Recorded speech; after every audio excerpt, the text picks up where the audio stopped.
From dative classes loan.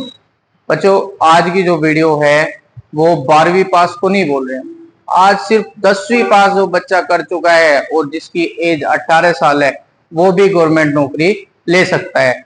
वो किस department में लेगा उसके बारे में भी आज बात करेंगे। कितनी उसकी क्वालिफिकेशन, कितने उसके एज, कितना उसका पढ़ाई होनी चाहिए, क्या क्या उस पर एग्जाम पैटर्न रहेगा, सब्जेक्ट क्या रहने चाहिए, वो सब जो है आपके आज बात करेंगे इस वीडियो के अंदर। मैं आपको बता देता हूं कि ये जो है भर्ती दिल्ली में आई है, दिल्ली हाई कोर्ट के अंदर। हाई कोर्ट में जो है आपको कोर्ट अटेंडेंट की भर्ती मिलेगी। आपको जो है कोर्ट अटेंडेंट के पोजीशन पे रहना पड़ेगा। और आज इसके बारे में थोड़ी सी मैं बात कर लेता हूं कि इसकी लास्ट डेट और क्वालिफिकेशन, फॉर्म फीस कितनी है और आपका एडमिट कार्ड कब आएगा। सबसे पहले मैं आपको बता देता हूं जो दिल्ली, ये जो लिखा हुआ है दिल्ली हाई कोर्ट, क्या लिख रहा है? Delhi high court. तो दिल्ली हाई कोर्ट जो है, दिल्ली हाई कोर्ट ने नोटिफिकेशन आउट किया है। उन्होंने बताया है कि हमारे पास जो है एक वैकेंसी आई है। वैकेंसी का नाम है आपका कोर्ट अटेंडेंट। क्या है? Court attendant. ठीक है बच्चों, तो वैकेंसी है court attendant, Delhi high court ने निकाली है। उन्होंने बोला है कि हमारे पास ये वैकेंसी है, इसका नाम कोर्ट अटेंडेंट के नाम से जाना जा रहा है। चलिए ठीक है, उसके बारे में बात करने से पहले मैं आपको थोड़ा सा इसके बारे में बता देता हूँ ये वैकेंसी क्या है, किन किन बच्चों के लिए है। ठीक है, सबसे पहले तो ये वैकेंसी 10th पास के बच्चों के लिए भी है कि जो बच्चा 10th पास कर चुका है, ठीक है, और जिसकी एज 18 साल हो गई है, वो जो है इस वैकेंसी को फिल कर सकता है। ठीक है, दूसरी बात, ये एप्लीकेशन डेट या फॉर्म की जो है लास्ट डेट कब है? इसकी जो लास्ट डेट है वो आपकी 24 सितंबर 2025 है। कितनी है? 24 सितंबर 2025। मतलब आप जो है इजिली इस फॉर्म को अभी फिल कर पाएंगे। दूसरा फिर है मिनिमम क्वालिफिकेशन। तो मिनिमम क्वालिफिकेशन जो इसमें दे रखी है वो सिर्फ 10th पास दे रखी है। कितनी दे रखी है? 10th पास लिखेंगे, इसमें बोल रखा है 10th पास ओनली। उसके बाद जो है फॉर्म की जो फीस है वो कितनी है? तो फॉर्म की जो फीस है वो 100 रुपीज है। कितनी है? 100 रुपीज। फिर एडमिट कार्ड आपका कब आएगा? वो एडमिट कार्ड आपका आ जाएगा बिफोर द एग्जाम। मतलब ये है 3 से 4 दिन पहले आपके पेपर से ये आपका एडमिट कार्ड आ जाएगा। अब जो है इसके ऑफिशियल नोटिफिकेशन पे बात करते हैं कि ऑफिशियल नोटिफिकेशन क्या है। ठीक है, उससे बात करने पे आपको मैं बता देता हूं कि जो है government of NCT of Delhi, मतलब Delhi superintendent service selection board DSSB द्वारा बनाया गया है। ठीक है, ये नोटिफिकेशन रिलीज किया गया है। उन्होंने बोला है कि आप जो है ऐसे वैकेंसी को फिल कीजिए या आपने जो है फॉर्म फिल कीजिए। ठीक है, मैं आपको इसमें कंप्लीट नॉलेज दे देता हूँ। इसमें दे रखा है ओपनिंग डेट जो कि 26/8/2025 से है। ठीक है, अभी 2-3 दिन ही इसकी स्टार्ट हुए हैं, ज्यादा नहीं हुआ। दूसरा, इसकी जो क्लोजिंग डेट है, जब अभी हमने जो बात की है वो है 24/9/2025 के रात के 11:59 तक। मतलब आपका जो है 24 के आधी रात आपके पास है। ठीक है, तो 24 की जो रात है जिसमें जो है 25 का रात शुरू होने वाली है, उसी रात में जो है आप इसको फिल कर सकते हैं। उसके बाद है आपका जो इसमें प्रोसेस दे रखा है कि कितनी वैकेंसी किसके लिए है, वो सब जो है यहाँ दे रखी है, वो आप आराम से पढ़ लेंगे। दूसरा, इसमें वैकेंसी किस किस पोस्ट के लिए है उसके बारे में आपको बता देता हूँ। ये लिखा हुआ है कोर्ट अटेंडेंट S और L, फिर उसके बाद रूम अटेंडेंट H और सिक्योरिटी अटेंडेंट। मतलब क्या है, ये कितनी वैकेंसी के लिए बात हो रही है? इसमें आपका कोर्ट अटेंडेंट भी रहेगा और आपका जो है रूम अटेंडेंट और सिक्योरिटी अटेंडेंट भी रहेगा। ठीक है भाई। इसमें जो है there will be a common examination and interview for making recruitment against the vacancy notified about. ठीक है, मतलब एक कॉमन इंटरव्यू और एग्जामिनेशन होगा, सेम ही होगा, उसके बारे में कोई इतनी बड़ी प्रॉब्लम नहीं है। बट अब मैं थोड़ा सा डीपली बता देता हूँ कि जिस बच्चे को आपने सॉरी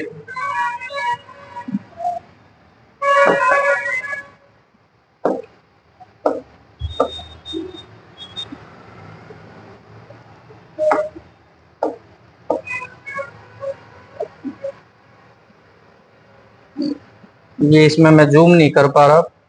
आई डोंट नो क्या प्रॉब्लम हो चुकी है, बट जो है मैं आपको बता देता हूँ कि जिस बच्चे को दिल्ली हाई कोर्ट में जाना है, वो भी कोर्ट अटेंडेंट की पोजीशन पर, तो उसके लिए क्या क्वालिफिकेशन है ये अलग अलग तरीके से यहाँ बताया जा रहा है।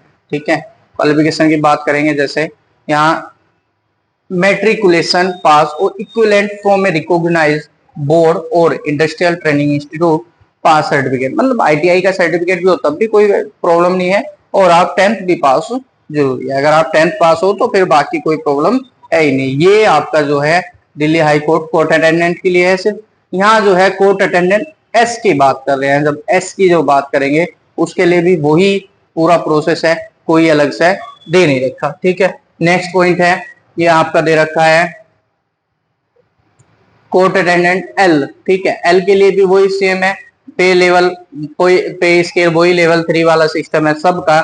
एज लिमिट 1/1/2025 तक 18 साल होनी चाहिए, उसके बाद वाले को नहीं गिना जाएगा। एक्सपीरियंस वगैरह की कोई इसमें नीड नहीं है, आप लोग जो है सभी फॉर्म फिल कर सकते हैं। फिर उसके बाद दे रखा eligibility criteria, the candidate must be a citizen of India as defined in the Constitution of India or is a subject of Nepal as per instruction issued by government of India। मतलब ये है वो भारत का नागरिक हो, ठीक है, और या नेपाल का कोई पार्ट बन के रहा हो। ठीक है, उसके बाद जो है इसमें देखा the education qualification experience etc as stipulated in advertisement shall be determined as 24/9/2025, मतलब 24/9/2025 तक उसकी जो है क्वालिफिकेशन पास हुई हो। ठीक है, उसके पास एक्सपीरियंस वगैरह सर्टिफिकेट सब कुछ हो। ये है इसमें दे रखा हाउ टू अप्लाई, ये तो आपको मैं प्रॉपर्ली बता दूंगा कि अप्लाई कैसे करते हैं और कैसे नहीं करते। फिर उसके बाद जो है फिर है application fees and mode of payment. ठीक, तो इसमें दे रखा है 100 women candidates and candidates belonging to schedule caste जो SC और शेड्यूल ट्राइब्स जो ST और PWBD and ex serviceman category are exempted for paying application fees. मतलब जो है जो लेडीज है, जो लड़कियां हैं, दूसरा जो शेड्यूल कास्ट ST SC से है, और जो PWBD और आपका एक्स सर्विसमैन है, तो उनके लिए जो है इसमें कोई फीस नहीं देनी, 0 रुपये रहेगी। कितनी रहेगी? 0 रुपये। और जो आपका जो है जर्नल और OBC रहेगा उसके लिए रहेगी 100 रुपीज। कितनी रहेगी? 100 रुपीज। ठीक है, तो सिर्फ उनके लिए, वुमेन्स के लिए और SC ST वाले और ट्राइबल्स के लिए जो है एंड एक्स सर्विसमैन के लिए फ्री है, बाकी सबको जो है पेमेंट करनी है। दूसरी चीज मोड ऑफ पेमेंट क्या होगा, वो SBI ई-पे से या नेट बैंकिंग के थ्रू आप जो है इजिली कर सकते हो। ठीक है, अब तक तो था हमारा फॉर्म के बारे में, फॉर्म कैसा था। उसके बाद अब जो है बात करेंगे हम एग्जाम के बारे में कि एग्जाम कैसा होगा। ठीक है, एग्जाम की जो बात करें तो इसमें जो है आपका court attendant, room attendant, court attendant, security attendant वगैरह सब कंप्लीट के बारे में जो बात होगी उसमें रहेगा। टोटल क्वेश्चंस रहेंगे टीयर 1 में। इसमें 2 टीयर होते हैं। ठीक है, एक टीयर 1 होगा एग्जाम, टीयर 2 होगा इंटरव्यू। इंटरव्यू को इतना बड़ी चीज नहीं मानी जाती इसके अंदर। तो आपको जो है टीयर 1 जो रहेगा उसमें रहेगा टोटल क्वेश्चन रहेंगे 100, फिर जो है टोटल मार्क्स आपके जो है वो भी 100 रहेंगे, क्योंकि एक क्वेश्चन आपका 1 मार्क्स का रहेगा। फिर जो ड्यूरेशन रहेगा 150 मिनट रहेगा। कितने मिनट रहेगा? 150 मिनट्स। ठीक है, अब जो है बात करते हैं सिलेबस का क्या रहेगा। तो सिलेबस की जब बात करें तो हिंदी के इसमें जो है 25 क्वेश्चंस रहेंगे। साथ ही जो है जब 25 क्वेश्चंस है तो यहाँ पता है हमें जो है एक क्वेश्चन 1 मार्क्स का, तो वो जो है 25 ही मार्क्स रहने हैं। फिर दूसरा इंग्लिश के भी 25 रहने हैं, जनरल नॉलेज के भी 25 रहनी है। ये बाइलिंगुअल आएंगे, ये मतलब हिंदी में भी आएंगे और इंग्लिश में भी आएंगे। साथ में जो है अर्थमेटिक के आएंगे 25 नंबर के।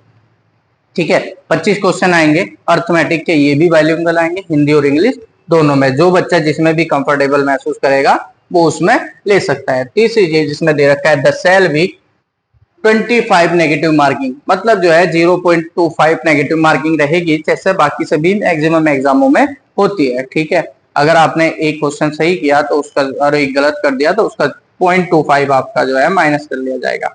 उसके बाद जो है टीयर 2, टीयर 2 में क्या रहेगा, there will be no minimum qualifying marks in the interview. ठीक है, इसमें इंटरव्यू में क्वालिफाइंग मार्क्स की कोई जरूरत नहीं है, वो आप जो है जितने भी ला सकते हैं वो आपको लाने हैं। ठीक है, यहाँ कोई एग्जाम्प्टेड नहीं कर रखा या किसी को परमिटेबल नहीं है या कंपलसरी नहीं है कि आप जो है इसी को भर करेंगे, अगर आप पास करोगे तभी जो है जरूरी है।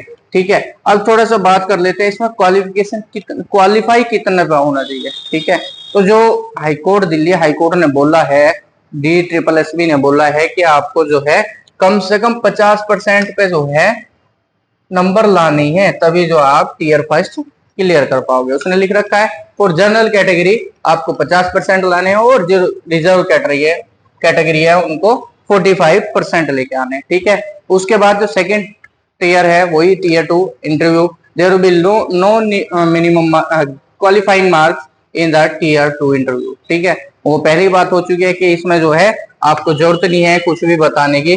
ठीक, तो आपके पास जो उसमें आएंगे नंबर वो ये जो है अवेलेबल रहेंगे। ठीक है, उसके बाद जो है मोड ऑफ सिलेक्शन। ठीक है, मोड ऑफ सिलेक्शन होगा आपके मार्क्स के बेस पे, आपका मार्क्स कितने आए हैं टीयर 1 के अंदर।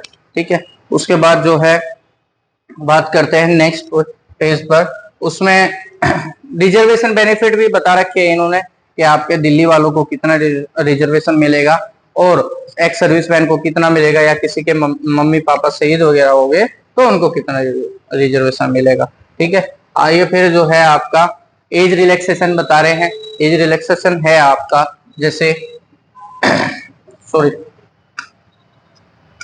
जैसे SC और ST है। ठीक है, SC ST के लिए 5 साल, OBC के लिए 3 साल, PWBD के लिए 10 साल।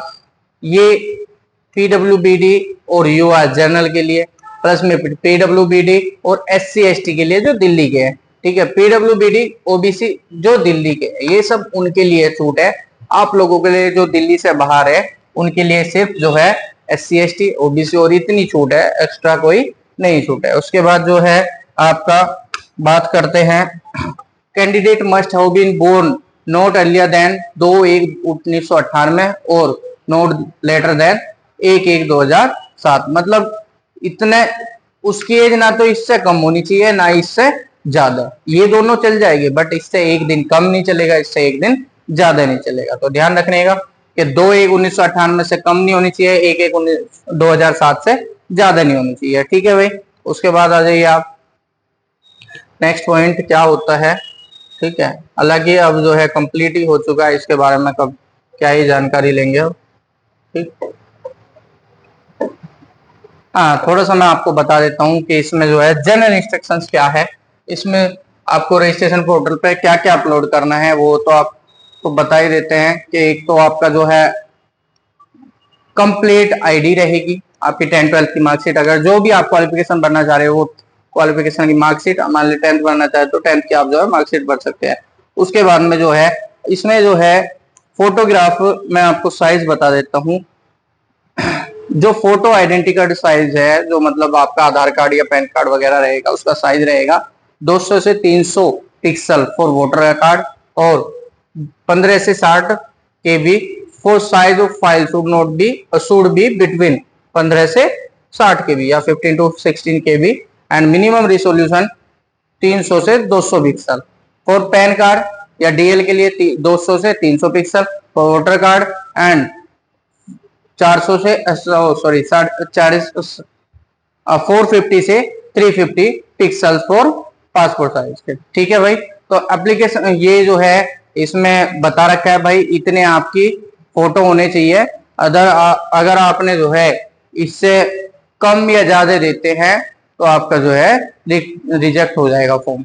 आप कम एक बार दे सकते हैं तो कम में कोई प्रॉब्लम नहीं होती, बट इससे ज्यादा नहीं देते जो इसमें यहाँ मेंशन कर रखी। तो आप लोगों को उतना ध्यान रखना है कि आप जो है बस कम तो दे सकते हैं कोई प्रॉब्लम नहीं है, बट ज्यादा देने की कोशिश न करें। ठीक है भाई, तो ये ध्यान रखने की चीज है। इसके अंदर आपको बता दिया गया कि ये क्या क्या जो है जरूरी है और क्या जरूरी नहीं है। 4 सब्जेक्ट आपको पढ़ने हैं जरूर, जिसका आपको जो है प्रयोग में लाना है, और वे 4 सब्जेक्ट भी आपको मैंने बताई दिए कौन कौन से होने हैं। अगर कोई आपको इससे रिलेट में प्रॉब्लम होती है तो आप जो है हमसे दोबारा संपर्क कर सकते हैं, हम या कमेंट कर सकते हैं, हम आपको जल्द से जल्द रिप्लाई देने की कोशिश करेंगे। साथ ही हमारे नंबर पर किसी भी समय आप जो है मैसेज या कॉल करके बात कर सकते हैं, हमारी टीम आपका जो है परमानेंट कॉल रिसीव करेगी। 7078012294 ये हमारा नंबर है, इस पर आप जो है कॉल कर सकते हैं। ठीक है, 24/7 जो है आपको ये कॉल मिलेगी और आपका रिप्लाई देगी। अगर आपको वीडियो अच्छी लगे तो आप जो है लाइक करें, शेयर करें और चैनल को सब्सक्राइब जरूर करें। और आप अगर हमें कुछ राय देना चाहते हैं तो नीचे जो है कमेंट बॉक्स में कमेंट जरूर कीजिएगा। Thank you. जय हिंद, जय भारत।